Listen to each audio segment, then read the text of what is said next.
Nós vamos dar continuidade no nosso assunto de química.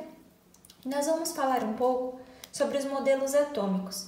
Nós sabemos que muitos estudos foram realizados por muitos cientistas até eles conseguirem comprovar que a matéria, que é tudo aquilo que ocupa um lugar no espaço e possui massa, é formado por átomos.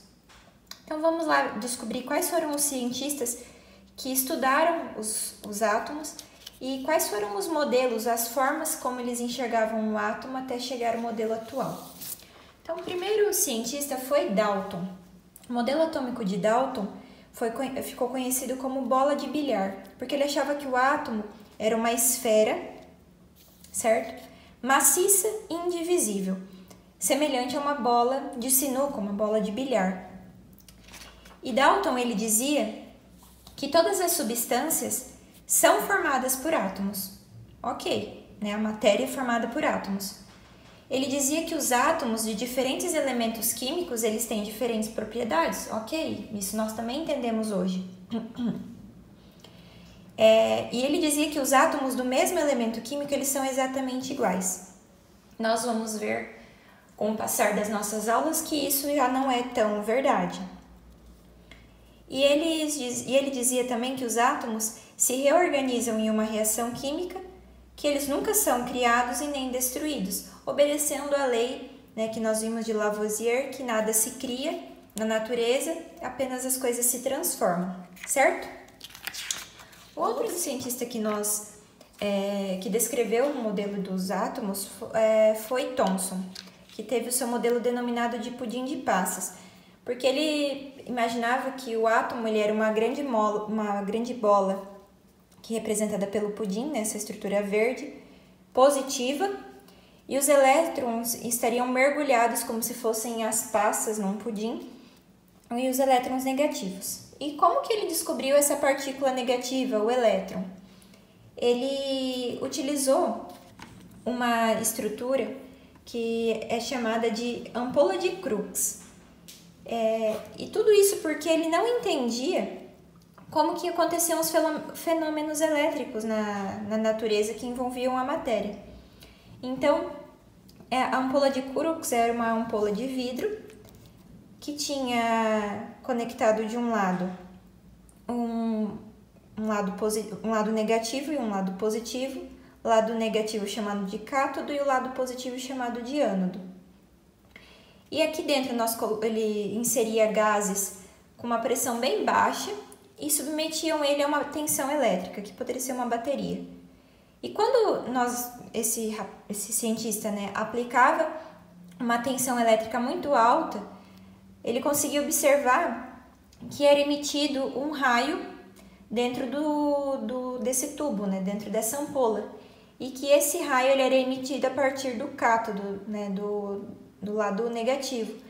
E por isso que ficou chamado de raio catódico.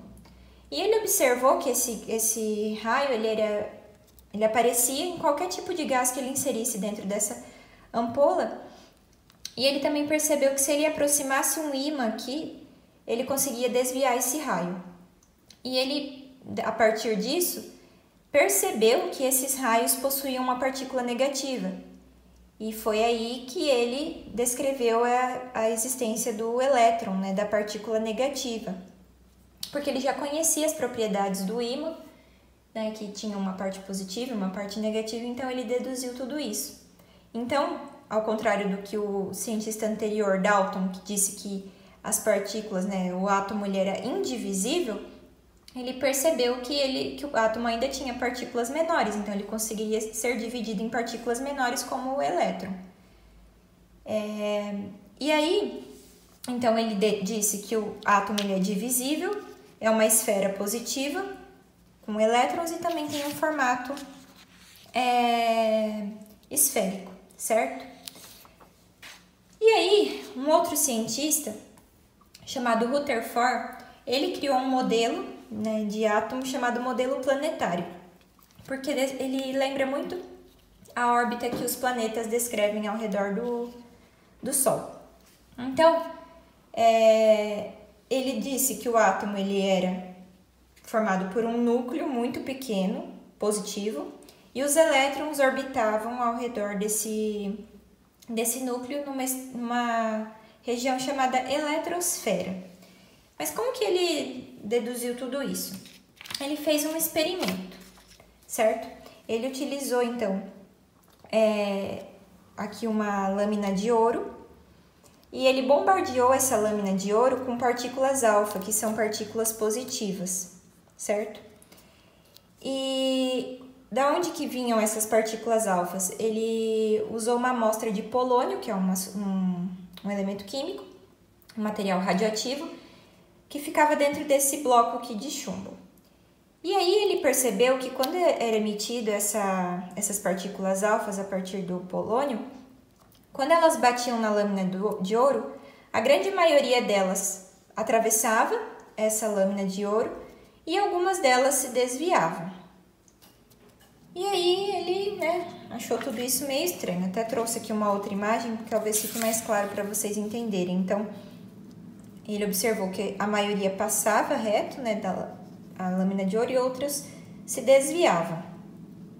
Então, o que ele quis dizer? Ele entendeu que o átomo ele era formado por uma grande parte vazia. E por isso que a maioria das partículas, elas passavam direto. Então aqui, se eu pudesse pegar o modelo que ele criou e colocar aqui para vocês, então aqui seria o núcleo positivo e aqui estaria a eletrosfera, nessas órbitas, Então, as partículas alfa passavam direto, porque a maior parte eles passam vazio. E como que essas partículas alfas elas são positivas, da mesma forma que o núcleo do átomo também é positivo, quando atingisse próximo ao núcleo, essas partículas alfa sofriam desvios. Então aqui nós conseguimos ver que ela desviou, aqui ela bateu diretamente no núcleo e se desviou. Então, e como o núcleo ele é extremamente pequeno, a incidência de raios que se desviavam eram muito pequenos. Então, por meio desse experimento, Rutherford ele debateu, ele rebateu aquilo que o Thomson, o cientista anterior, disse, que o átomo era maciço, então o átomo não era.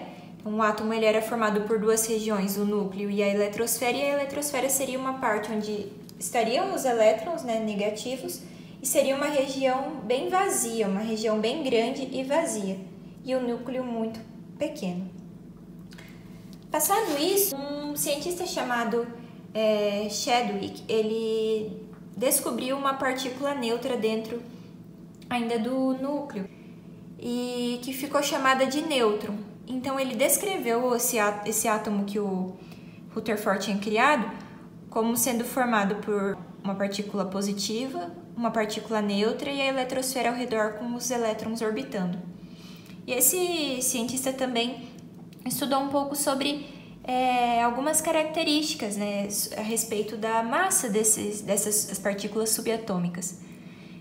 E aí eu trouxe aqui uma tabelinha para vocês entenderem um pouco melhor. Então o elétron, o símbolo dele é um E com menos, que delimita que a carga dele é negativa. O próton, o P com o positivo, e o nêutron, N com o elevado ao zero, porque não tem carga nenhuma. Então a carga do elétron é negativa, do próton é positiva, do nêutron é zero. A massa do elétron é muito pequena, então nós consideramos zero, e a do próton e a do nêutron 1. Então, é aqui que nós vamos encontrar a maior parte da massa de um átomo é dentro do núcleo dele, certo? Que é onde nós encontramos os prótons e os nêutrons.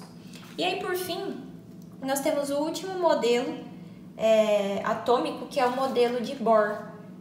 Então, Bohr foi um cientista, chamado Niels Bohr, e ele percebeu que quando ele colocava algumas substâncias na presença de chama, elas mudavam de cor. Então, se ele colocasse, por exemplo, um pedaço de sódio ou lítio, ele percebia que a chama modificava a sua coloração. Também percebeu isso através da observação dos fogos de artifício. E aí ele deduziu o seguinte, que cada elétron, que encontrado num átomo, ele apresenta uma quantidade específica de energia. Então, ele descreveu que o átomo ele tem uma região central, o núcleo, formado por prótons e nêutrons, e ao redor tem a eletrosfera, onde estão os elétrons.